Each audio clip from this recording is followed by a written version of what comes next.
Hi there, my name is Philip Ideson. I want to welcome you to the Art of Procurement podcast, the podcast that helps you, a forward-thinking procurement professional, position yourself and your team to proactively take advantage of the revolution that's taking place in procurement today.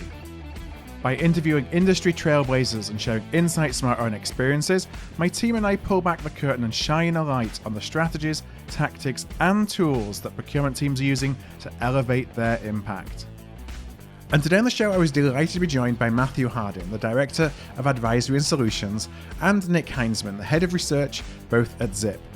As you'll hear in a moment, Matt has a career as a procurement practitioner, most recently as Head of Sourcing and Procurement at Grafana Labs, before making the leap to Zip, while Nick previously was VP of Research at Spend Matters. Now, towards the end of last year, I was invited, along with a number of leaders across procurement, to provide some 2025 predictions. My prediction was that the procurement teams will continue to be under even more pressure to do more with less, which is going to lead to an adoption of tools that enable stakeholder-led, automated, and semi-automated buying. In the report that followed, Nick suggested that 2025 will become the year of convergence. And I was interested to know what he means by that. So to explore that idea further, I invited Nick and Matt onto the podcast to share their vision for 2025 and how they believe this will impact the procurement operating models of the future. So with that said, let's go into the pod, where I start by asking Matt if he found procurement or if procurement found him. It was definitely the latter for me. I think like so many others, not something that I ever had a goal for going to school or growing up or anything like that. But yeah, I was actually exposed to procurement long time ago. One of my first jobs, actually working as a janitor, was to receiving and purchasing, and ended up convincing my boss to let me participate in that, and that's where my journey started. So kind of a humble start, but something that I fell in love with pretty quick. I'm not sure what that says about that the company was willing to let the janitor come and play a role in purchasing on training involved, but you progressed pretty quickly to a number of different organizations. Could you talk a little bit about kind of the journey that you then took as a procurement professional turning into a procurement leader? Yeah, I mean, the first big shift was moving from direct procurement into the software space, and I didn't know anything about indirect procurement. And somehow, convinced a CFO to let me build a procurement function. A lot of research, a lot of listening to podcasts, a lot of figuring it out as I go along in those early days. But I just had an affinity for building, for starting the function, for scaling the function. That kind of ended up being my passion, and I think a big part of that is just the building component, the relationship component. I've worked at very large organizations too, as part of big teams at public companies, and that can be really exciting too. It's definitely a different flavor, and for me, the passion just has always been building and starting. So that's a lot of what I focus on here at Zip too, is helping guide companies that are just starting out on that journey of building. And Nick, it's the same question, but I know it's a different journey, because it's not necessarily a journey as a procurement practitioner, but you've spent a number of years now in the procurement space. So I could just wonder if you could share a little bit about how you found yourself in procurement. Yeah, it's a funny story, right? Because very much procurement found me. I was in grad school at the time for journalism, and I was at a career fair, actually. And the funny story of how I stumbled in procurement is that I had a name tag on the suit I was wearing. It was a poor fitting suit. It wasn't very high quality, I think. And the name tag kept falling off. So I kept having to apply it. Once I realized this later, but I put it on upside down. I just kept sticking it back on. And one of the tables was Spend Matters Metal Miner. So actually the founder and the CEO of Metal Miner, which was then combined with Spend Matters, the analyst firm at the time, just pointed out, hey, your name tag's on upside down. But that actually led to the conversation that drew me in funny enough, when I figured out what that company did, which was really around metals price intelligence for procurement, I had actually done a lot of reporting in grad school because I was in Chicago at the time on commodities. I actually took the derivatives exchange stuff. So we have Board of Trade here, the Mercantile Exchange. And so I wrote a lot about, corn. I called farmers and asked them what was going on with droughts and things like that. But very much procurement found me and my experience in, global trade that I didn't really know was connected to procurement. But being pulled into that conversation then opened me up to a whole world where I was not only learning about how global trade worked, but then really the technologies to enable all the transactions or the commodity, exchange between suppliers and buyers, et cetera. And that just led me down a different path to learning more and more about how procurement worked. Very much though, it drew me in because as I learned about all the different kinds of problems, how these different relationships between, buyers, suppliers, stakeholders, and internal procurement organizations work, the more I got fascinated with the questions that it really makes us ask about how everything works. And that's what I was trying to do even when I was writing about farmers and corn. I was really trying to figure out how the world works and how I can, have a part in explaining that to people. Now, today's podcast is really, we're recording this at the beginning of 2025. And we want to talk a little bit about a topic that you've written about already. And that's 2025 is the year of convergence. I wonder if you could just talk a little bit about what that means and what that means kind of as you write about convergence for procurement. It's a really interesting year that we're in right now because as I look back even to 2020, there's been a lot of trends that have been bubbling up over a longer period of time. Really that mark of a decade was the beginning of something. But we see this in the way that people are running their functions now or building out either new functions or trying to transform their functions. We see this in the way that technology providers are building their solutions today compared with how they would have approached doing it 5 years ago or even 10, 20 years ago if they'd started out. And there's a few different trends. I mean, the first one, which is probably not surprising to anyone, is AI. And we've seen this described even from the largest levels, the Googles of the world, talking about this as a platform shift. The way that people are looking at how technology works is starting to change a lot, and that changes how we think of how we approach automation in general. It's not even necessarily about procurement, but how do we look at how technology works and how we interact with technology. But the second one that's converging is separate from that larger platform level trend is the orchestration one. And going back to my time at Spam Matters, this is something I saw very early just because it was a need that a lot of my clients were talking about. This proliferation of different technologies or the proliferation of data in the function, whether that's internally generated data or external data you need to do your job, third-party risk feeds, sustainability feeds, that kind of stuff. All of this needed to not only be centralized, but also to be made sense of. And a lot of the world of AI actually, and this is the interesting part, requires orchestration in order to work.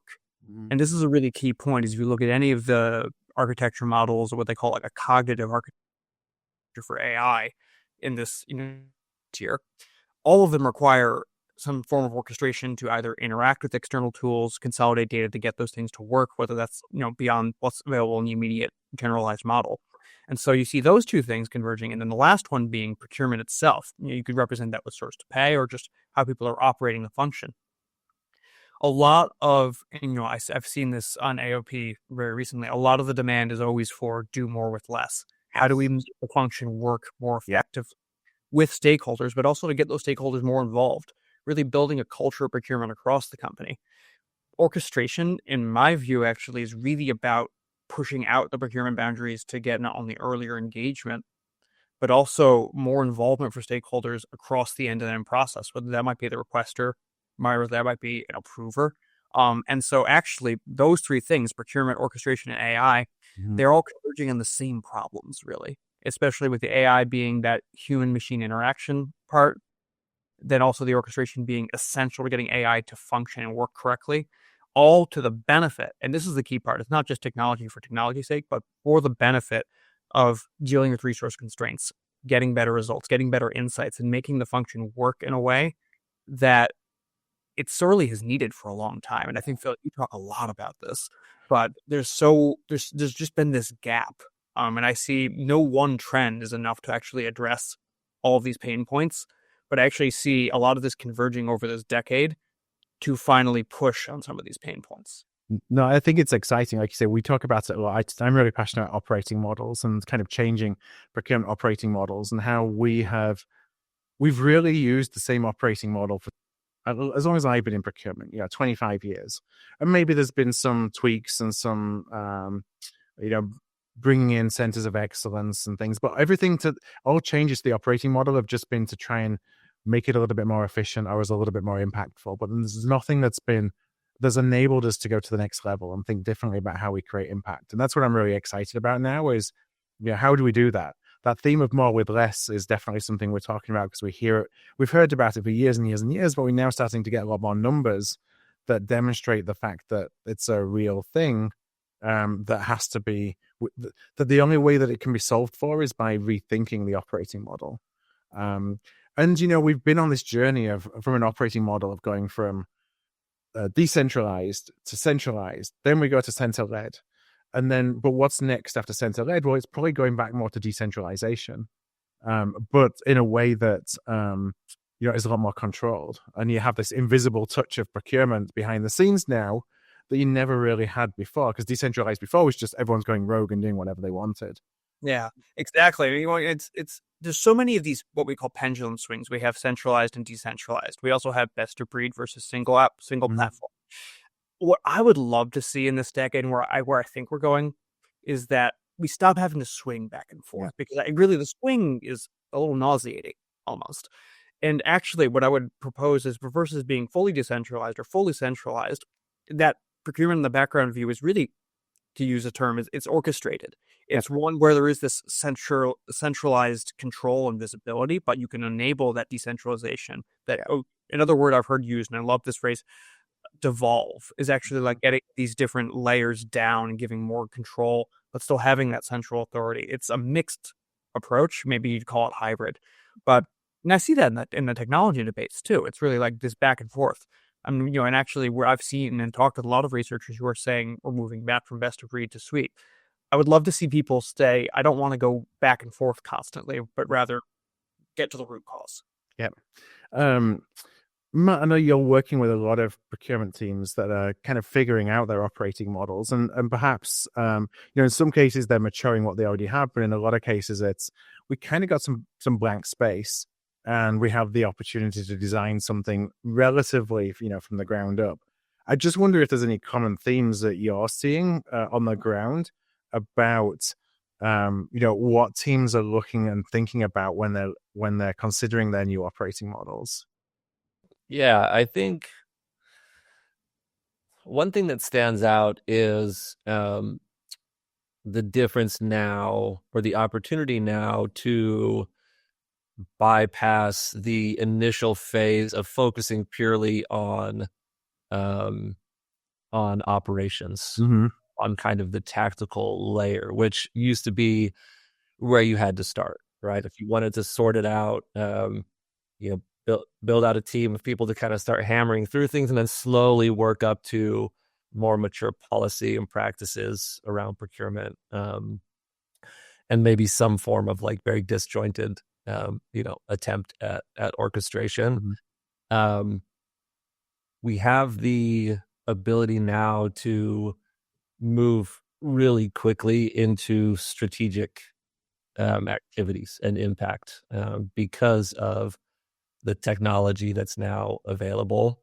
And so there's been quite a few kind of studies around operating models and kind of what our assumptions are for 2025 and beyond. But I certainly see a much more a model that revolves around specialized procurement practice that serves business in really valuable and unique ways, and companies, having the ability to move much more quickly into that type of kind of best practice operating state. And a lot of that is because of the technology, right? Because of this shift to very like consumer grade. It's just like kind of a new era of like familiar, easy, devolved consumer grade technology that solves problems, better and faster, and allows teams just to elevate much, much faster out of that tactical layer into the strategic. So, a lot of times, companies will come to us and ask, what should my first hire be? Or we're thinking about the structure of the team and building that out. What should that look like? And it used to be very people, process, technology in that order. Yeah. That's how you built. That's not the case anymore. I think all three have to be evaluated in parallel, right? What can the technology do? What can that enable? And then what people can be brought in to provide value on the back of the technology. That's kind of how I think about it now. Now, do you see companies who are, I think about the hiring, and like you say, you kind of building a pyramid in the old kind of way, where you're building this foundation, and the foundation is more tactical and transactional, and you get some buy-in, and then that gives you the permission to kind of go and build more strategic activities. Are you seeing companies looking at that foundation now as we don't necessarily need people to do that anymore? This is what can we automate? What can be a lot lower touch in terms of people and those processes, so that we're going to focus the people on the more strategic things, and that's where they're going to have more impact. Do you see companies thinking about that when they're looking at their operating model now? More and more, yes. And I think it's people are always going to be at the core of successful procurement functions that I'm sure of. But I think that the people's time will be spent more with person-to-person interaction, right? And again, establishing and generating value. Some of that being relationship-based, which I think is one of the most exciting and interesting components of being successful in procurement. But it's good for everybody that we're moving out of this very tactical heavy, operations heavy model and thinking about more complexity. And I think this has happened over the past couple of years and will continue to happen, I think, gradually as we make this shift. And everyone will have the time and opportunity to upskill and unlevel, right, and figure out kind of where they fit in this new model. And I think if you're in procurement and you're not thinking about that, you're probably a little bit behind the curve already. So it's stuff like this that's really valuable to understand what's happening and what is my role in this future state. Now, Nick, I think one of the things that we've talked about actually in the past is the procurement experience and the importance of the procurement experience. And that's part of the consideration that goes into the operating models and how we're redesigning operating models. I just wonder if you could share a little bit about how you're seeing companies that you're working with actually measure the effectiveness of the procurement experience. As they're kind of looking to orchestrate the entire processes that stakeholders would follow, but we often didn't take into account the experience, which led to a lot of frustration and probably some of the perception that we have today. Oh, absolutely. And I'm going to steal something from someone who stole at our conference in earlier in 2024. But it was this idea that past transformations really had three elements, but two of which were only really emphasized. The first was efficiency, which you can measure that a lot of ways. How long is my cycle time? How long does this process step take? How long does this department take with reviewing a contract, whatever. Then there's effectiveness, which can be a lot of things to a lot of people, but most of the time it is probably savings. Maybe it's a little bit of risk reduction.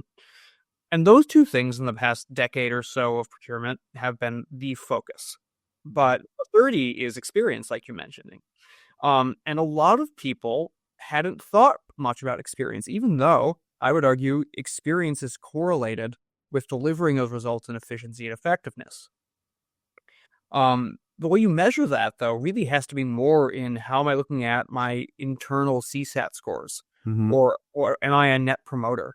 And there's some interesting research that Hackett's done on this in the past year. I think they're going to be doing more on it, hopefully, is that a lot of people just frankly don't know what their CSAT score is. They never asked. They never asked. I think a lot of times they're afraid of asking. Yeah, It's one of the reasons. Or they're a little pessimistic about it. I've heard in conferences I've done, people say, I don't think I get anyone to respond to that survey, which, that is in a way your CSAT score if you're afraid people won't even respond to it. But a lot of what we do with organizations, and Matt's got a lot of experience in this area, is when we start a deployment or when we're looking at a potential deployment, we start there as figuring out what is your current perception by other functions. How can we measure this? And if not, figuring out a framework to do that. A lot of enterprise organizations right now are looking at orchestration platforms like Zip as a way to not only improve the experience, but also get that baseline and develop it over time. Because if you do that and improve the experience, I mean, we all know that earlier engagement correlates with better savings. A more intuitive process that involves less hand-holding from procurement or another department is automatically going to be faster. And we see this not only in the research on procurement, but also we see significant higher order reductions in approval times for partner functions like compliance or legal when we do these implementations. So actually the way we're really looking at this is about how do I set a North Star on experience first? Because I know if I set that North Star, we're going to get to the right place on all the other metrics as well. They're all connected. Yeah. I've long been a believer in CSAT scores or NPS scores in procurement. You have to know where you stand as a baseline to figure out where you want to go. And but often it can be difficult to ask that question because you don't necessarily want to know what the answer is. Matt and Nick mentioned that you're doing this a lot when you're looking at implementations. Do you get pushback on implementing customer satisfaction scores or surveys, or how do you kind of, I don't want to say sell it, but implement that so that you get a better understanding of where you stand? Yeah, we definitely do. We definitely do see pushback, mostly from teams who just don't know how to do it or have never done it before or need a little bit of help understanding the value in doing that. I think that this idea of I went to school for manufacturing engineering, so this idea of continuous improvement and assessing end to end, identifying the bottleneck or the problem, solving it, and then just doing that over and over and over again. That to me is success in procurement. If you can get to that state where that's a core kind of function for you. And I think that getting in that regular motion for NPS, for satisfaction, is so valuable, because why wouldn't you want to know where's my time best spent to have the most impact? And so there's a lot of things that we continue to promote as part of the model of implementing new technology and process. One of those being establishing committees of end users to participate on an ongoing basis, both with implementation of new technology, policy, process, and post project, continuing to provide feedback. It's a surgical way to understand how to improve. Yeah. And the teams that implement that are always happy that they did. I'm not sure if you've seen the same, but my experience has been, so we do NPS actually in Art of Procurement. We send NPS surveys out periodically to all of our subscribers. We have it on the website periodically for when folks come in. While the numbers are interesting and valuable, it's almost, you get more in the comments. You can get comments from it, and that's really what is interesting, because sometimes you get comments and the comments can be, well, I understand, but it's designed that way for a reason. And so I understand that might not be the best experience, but there's a reason for that. But then there's some real nuggets, I think, in the comments that can help you drive improvement. Yeah. And I think the process of evaluating a user's emotional state as they navigate a process that you designed and are requiring them to participate in for you to be successful, you understanding, what their state is as they move through that is is your success, in my opinion, or a critical component of being successful. And so I think sometimes we get caught up in the process or policy itself and forget this journey that we're asking, many, cross-functional groups and end users and vendors, everyone around us to participate in. And that is what the technology allows, is for us to spend more time doing things like that and focusing on the behavior and the emotions and these things that actually can move the needle if you can dial them in, as opposed to just processing transactions. So it all kind of plays in together in terms of the operating model, the technology, leading back to just providing a better experience. Yeah, it's interesting that it's only really the last, I don't know, 5 years or so, I feel like we've been truly talking about experience. Yep. And until then, it's been, it's you got to, if you want to buy something, you got to deal with it. This is what you got to do, and this is the policy and the process you got to go through. And then we wonder why adoption is low and why the perception is poor of procurement. And obviously, there's a direct connection between the two. I just want to move a little bit on to, as we're thinking about this idea of convergence and all the different elements that are kind of converging for procurement at this time. Nick, I'm going to ask you a little bit about this, because I'm starting to hear around the impact of S2P. And you talked earlier about, we've had this pendulum of suite versus best of breed, and how that implements kind of buying decisions and how we even think about S2P as a solution set. But are you seeing some of these conversions impacting the way that we should be thinking about what S2P actually is, and how to drive the outputs that S2P, as we traditionally think about it, drives?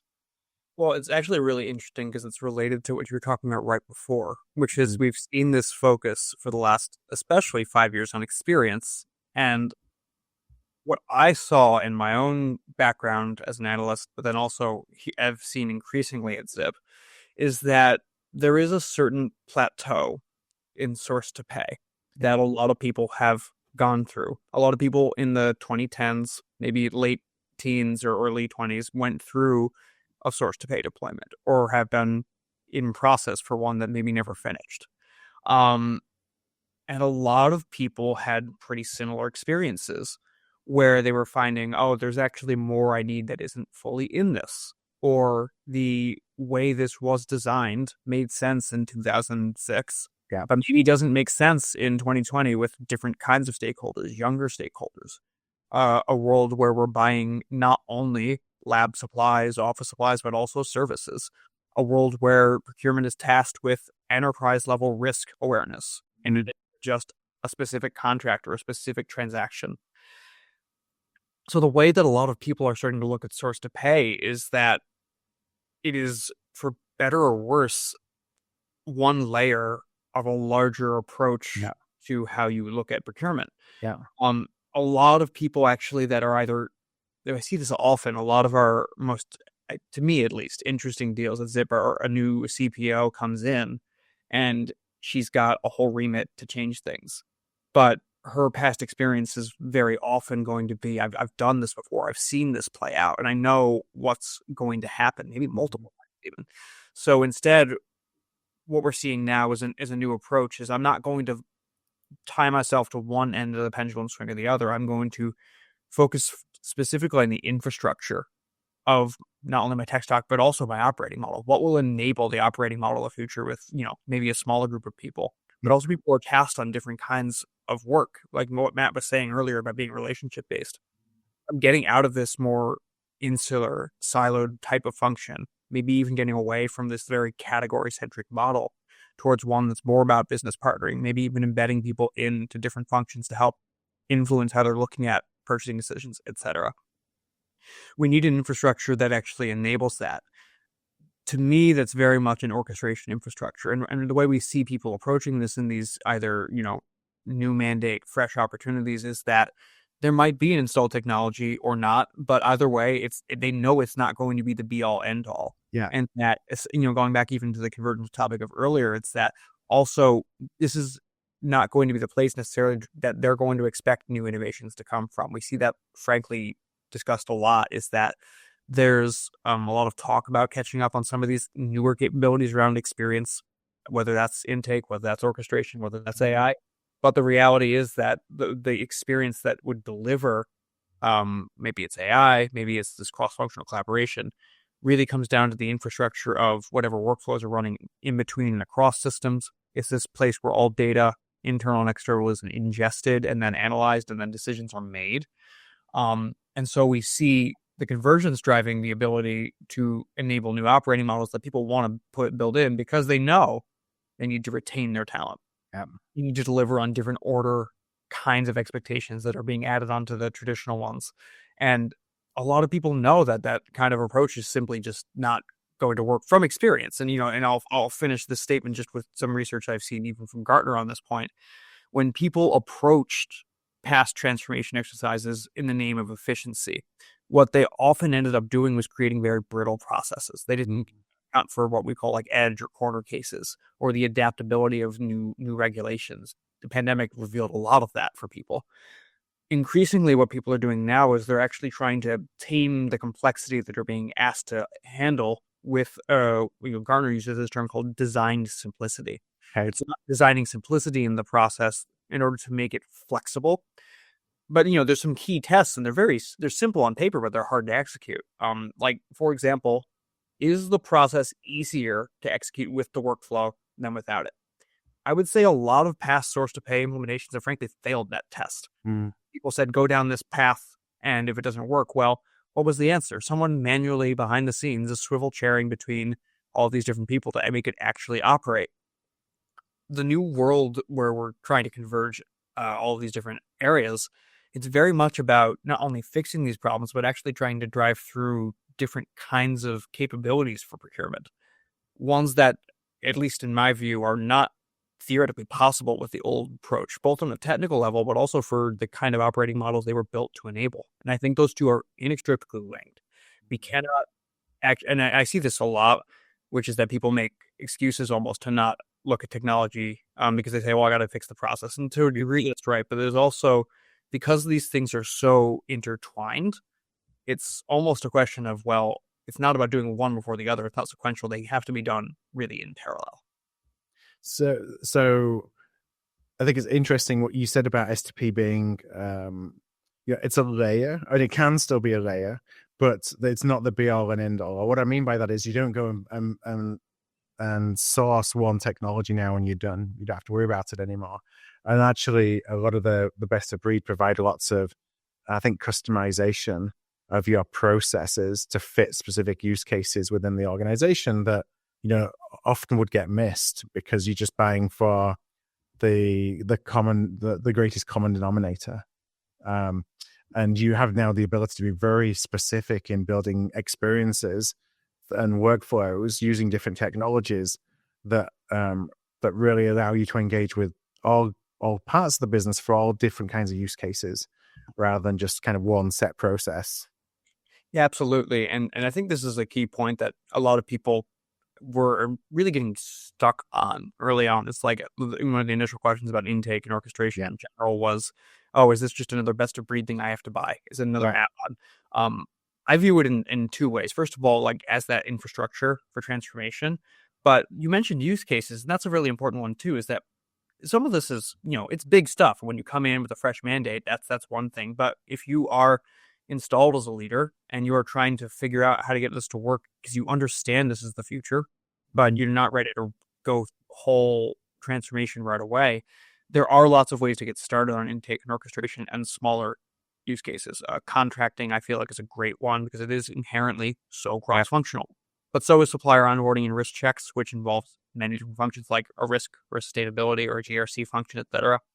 When you start to transform and interoperate even little bits of the process to get these people aligned, you can sequentially build into the larger thing over time. So some people start in different places, frankly. I mean, we see this with a lot of our clients. The appetite's there, but they want to crawl, walk, run. Yeah. There are ways to do that as well. Yeah. You mentioned risk there. Do you find that risk is becoming a bigger driver of looking at your tech stack in ways to manage your spend that is not necessarily just around efficiencies or your cost savings or process, but there's a big risk element to it as well, or risk mitigation element to it as well. Yeah, absolutely. And frankly, in some of our most interesting collaborations with customers, risk is always in the room. When we're talking about very large financial institutions, or we're talking about the world's largest tech companies, thinking about things that everything from privacy to where data is housed, etc.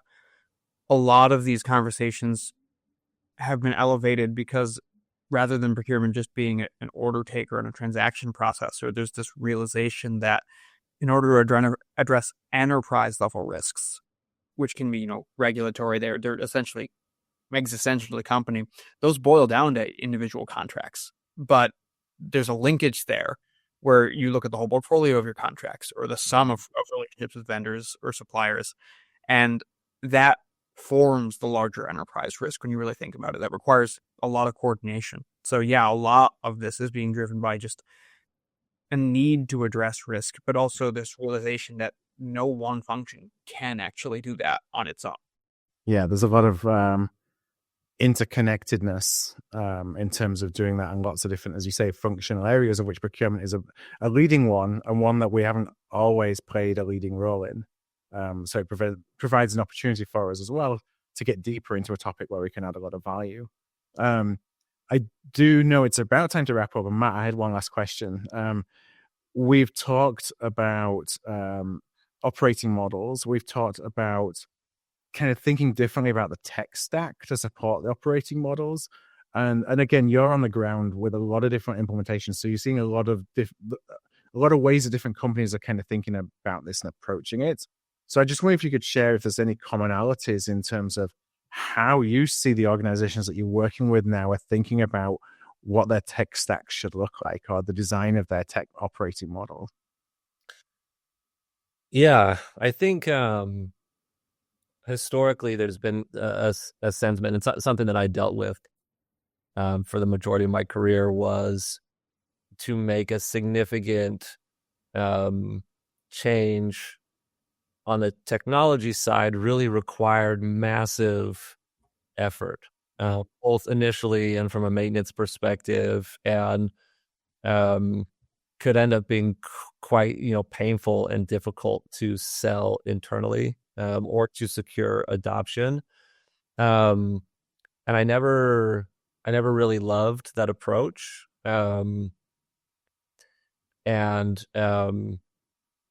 I actually went through the process of implementing Zip as a customer in my previous role. Was initially a little caught off guard in terms of kind of the recommended implementation timeline and like what that process looked like.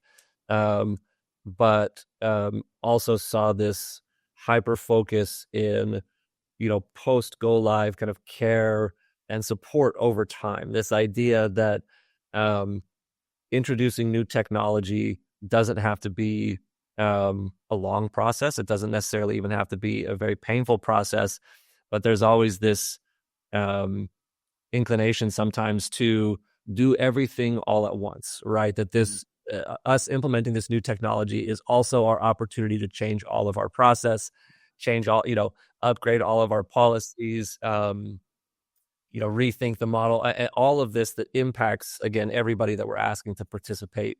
And they're just going to have to come along for the ride, and we'll deal with the pain, and we'll get through it, right? So I think that, our recommendation always is to take a little bit more of an iterative approach to making those changes, right? And to think very carefully around what the threshold for change within the culture of your business is at a time, and then understand and plan carefully for a long-term approach to careful, structured change, whether that be around personnel or policy or process. And so I think that approach is the better approach for most organizations to think about success over a period of months and years, and not just necessarily, can we implement this technology, right? right? Because sure, you can implement the technology, but that doesn't necessarily mean, equate to success. Yeah, an impact. And I think being able to be, I know it's a bit of a buzzword, but being a bit more agile. So, being able to design and test.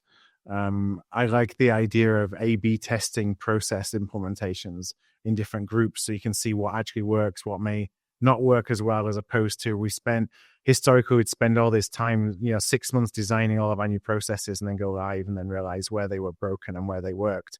And you're kind of hoping when you go live, you just have that much quicker, kind of iteration around really rolling out new models. So I know that it's time to wrap up. So Nick and Matt, I want to thank you so much for joining me on the podcast today. What we'll do is we'll include a link to both of yours LinkedIn profiles. Should anyone who's listening want to reach out and get in touch directly, that will be on our show notes, which will be at artofprocurement.com/podcast. It's where we host and start all of the podcasts that we have here on Art of Procurement. So anybody can go and look for that, or just search for you on our website. They'll find the show notes for today's episode. So one last time, Nick, Matt, thank you so much for joining me today. If this episode struck a chord with you, please do send it to somebody. We grow here at Art of Procurement through word of mouth, and that would be really appreciated. You can also support us by giving us a thumbs up, a star rating, or a review wherever you listen to your podcasts. Since 2015, we've built the world's largest free resource for procurement professionals looking to elevate their impact. Our resources span podcasts like this, videos, blog posts, papers, and events. To join us on the inside and to ensure you never miss an episode, a webinar, event, or a post, please do subscribe to our weekly newsletter, This Week in Procurement. You can do that at artofprocurement.com/subscribe. That's artofprocurement.com/subscribe. Thank you for joining us today, and I look forward to seeing you again soon.